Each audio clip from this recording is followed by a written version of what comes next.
Welcome back. વાત કરીએ આગળ. કિશોર ભજ્જાવાલાને લઈને દિવસે ને દિવસે અનેક ખુલાસા થઈ રહ્યા છે. વિવાદ સામે આવી છે કે કિશોર ભજ્જાવાલાએ સુરત પીપલ્સ બેંકના મેનેજર પંકજ ભટ્ટની મદદથી રૂપિયા મેળવ્યા છે.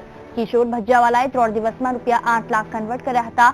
8 નવેમ્બરે નોટબંધીની જાહેરાત થઈ પછી 12, 13 અને 14 નવેમ્બરે કિશોર ભજ્જાવાલાએ જૂની નોટ બેંકમાં જમા કરાવી અને જૂની નોટની સામે નવી નોટ મેળવી હતી, જેના માટે ભજ્જાવાલા પરિવારના આઈડી પ્રૂફ આપવામાં આવ્યા હતા.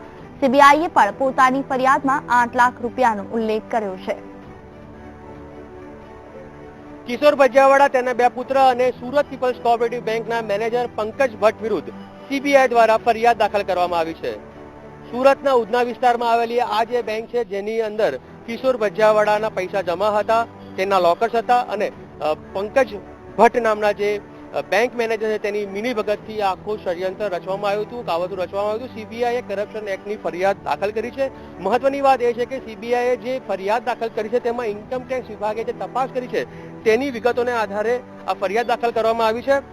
ઇન્કમ ટેક્સ વિભાગની તપાસમાં જે સામે આવ્યું તે મુજબ 12 તારીખ, 13 તારીખ અને 14 તારીખે જિગ્નેશ ભજ્જાવાલા, જે કિશોર ભજ્જાવાલાનો પુત્ર છે, તેને કેટલાક લોકોની મદદથી બેંકમાં રૂપિયા જમા કરાવ્યા હતા અને બેંકમાંથી રૂપિયા ઉપાડ્યા હતા. આ જે શાખા છે જેની અંદર આ આખું ટ્રાન્ઝેક્શન કરવામાં આવ્યું હતું.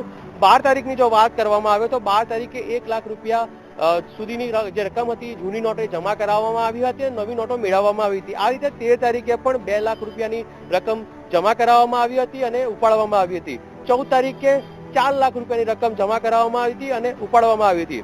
જે 4000 રૂપિયા સુધીની જે લિમિટ જમા કરાવવાની, તેમાં 212 લોકોનો ઉપયોગ થયો હતો.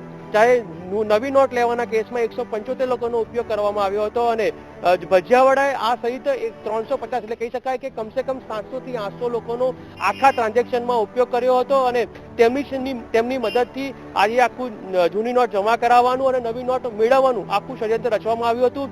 સીબીઆઈ હવે આ સમગ્ર મામલાની અંદર ભજ્જાવાલા પરિવારની પૂછપરછ કરી શકે છે, તેમને સમન્સ આપી શકે છે, તેમની પૂછપરછ થઈ શકે છે અને ખાસ કરીને જે પંકજ ભટ્ટ, જે સરકારી કર્મચારી, સહકારી બેંકના એક મેનેજર હતા અને તેમને નિયમોને નેવે મૂકીને, નિયમોને સાઇડ ટ્રેક કરીને, નિયમોને ધસેડીને એમને નિયમોની ઉપરવટ જઈને, કાયદાની ઉપરવટ જઈને જે કામ કર્યું છે તેમની સામે પણ ફરિયાદ કરવામાં આવી શકે છે. હવે જોવાનું હોય છે કે સીબીઆઈ ક્યારે આ તમામ લોકો સામે જે ફરિયાદ થઈ છે તેમાં તેમની ધરપકડ કરે છે. કેમેરામેન ચિંતન સાથે તેજસ મોદી, વીટીવી ન્યૂઝ, સુરત.